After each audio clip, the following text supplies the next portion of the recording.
कल ही उन्होंने पश्चिम बंगाल के राज्यपाल पद से त्यागपत्र दिया है और साथ ही साथ जगदीप धनखड़ एक वकील रह चुके हैं और इसके साथ साथ वो चंद्रशेखर की सरकार में पार्लियामेंट्री अफेयर्स मिनिस्टर भी वो रह चुके हैं। 1990-91 के दौर की हम बात कर रहे हैं, तो काफ़ी अनुभव उनके पास है। राज्यपाल का उनके पास अनुभव है, उनके पास केंद्र में मंत्री पद का अनुभव है। केंद्र में खासकर अगर हम मंत्री पद की बात करें तो पार्लियामेंट्री अफेयर्स मिनिस्टर वो रह चुके हैं और अगर वो उपराष्ट्रपति बन जाते हैं तो उनको राज्यसभा के संचालन की जिम्मेदारी भी उनकी होगी। राज्यसभा के सभापति भी वो बनेंगे,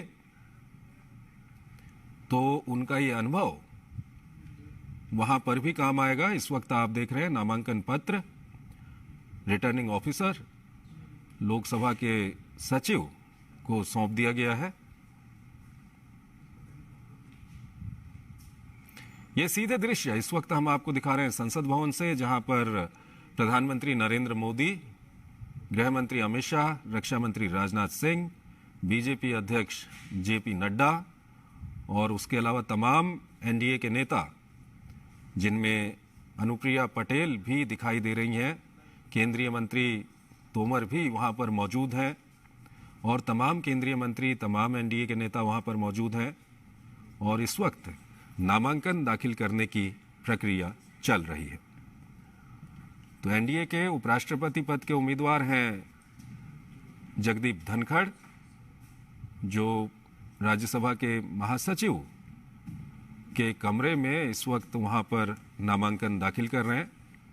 प्रधानमंत्री नरेंद्र मोदी, गृह मंत्री अमित शाह, रक्षा मंत्री राजनाथ सिंह, बीजेपी अध्यक्ष जेपी नड्डा और उसके अलावा तमाम केंद्रीय मंत्री, एनडीए के नेता वहां पर मौजूद हैं और इस वक्त नामांकन दाखिल करने की प्रक्रिया इस वक्त चल रही है। और जैसा कि हमने आपको बताया कि जगदीप धनखड़, जो मूल रूप से राजस्थान के रहने वाले हैं और उनके अनुभव की अगर हम बात करें तो वो 1990-91 के दौर में चंद्रशेखर की सरकार में पार्लियामेंट्री अफेयर्स मिनिस्टर वो रह चुके हैं और पश्चिम बंगाल के राज्यपाल के तौर पर उन्होंने कल ही इस्तीफा दिया है और साथ ही साथ वो राजस्थान असेंबली में विधायक भी रह चुके हैं। तो काफ़ी एक लंबा अनुभव है उनके पास, प्रशासनिक अनुभव है, संसद का अनुभव है, विधानसभा का अनुभव है, एक राज्यपाल का अनुभव उनके पास है। और सबसे महत्वपूर्ण बात यह है कि इस वक्त जो राजनीतिक गणित है वो भी उनके पक्ष में है और ऐसे में अगर वो चुनाव जीत जाते हैं और भारत के उपराष्ट्रपति बनते हैं तो उनको राज्यसभा के वो सभापति भी होंगे और राज्यसभा के संचालन की जिम्मेदारी भी उनके पास होगी। और उनका जो पुराना अनुभव है, चाहे वो संसद का अनुभव हो, राजस्थान विधानसभा का अनुभव हो या उसके अलावा 1990-91 के दौर में चंद्रशेखर की सरकार में वो पार्लियामेंट्री अफेयर्स मिनिस्टर रह चुके हैं, तो उसका अनुभव है, ये सारा अनुभव उनके काम आएगा। और इस वक्त ये सीधे दृश्य हम आपको दिखा रहे हैं संसद भवन से, जहां पर एनडीए के उपराष्ट्रपति पद के उम्मीदवार जगदीप धनखड़ इस वक्त नामांकन दाखिल करवा रहे हैं। प्रधानमंत्री नरेंद्र मोदी वहां पर मौजूद हैं, गृह मंत्री अमित शाह, रक्षा मंत्री राजनाथ सिंह, बीजेपी अध्यक्ष जेपी नड्डा और तमाम जो एनडीए के नेतागण और केंद्रीय मंत्री हैं वो वहां पर मौजूद हैं। तो ये सीधे दृश्य इस वक्त हम आपको दिखा रहे हैं। काफी महत्वपूर्ण आज का दिन है। आज एक तरफ राष्ट्रपति पद के लिए चुनाव चल रहा है संसद में और देश के तमाम राज्यों की विधानसभाओं में राष्ट्रपति पद के लिए मतदान चल रहा है, जिसमें एनडीए की तरफ से द्रौपदी मुर्मू और विपक्ष की तरफ से यशवंत सिन्हा उम्मीदवार हैं। वहीं उपराष्ट्रपति पद के लिए भी नामांकन यहां पर दाखिल कर दिया गया है। तो इस वक्त आप देख सकते हैं नामांकन दाखिल करने की ये प्रक्रिया इस वक्त चल रही है। प्रधानमंत्री खुद वहां पर मौजूद हैं और प्रधानमंत्री के अलावा गृह मंत्री, रक्षा मंत्री और तमाम जो एनडीए के नेता हैं, बीजेपी के अध्यक्ष वहां पर मौजूद हैं। और आपको बता दें कि विपक्ष की ओर से मार्गरेट अल्वा को उपराष्ट्रपति पद का उम्मीदवार बनाया गया है।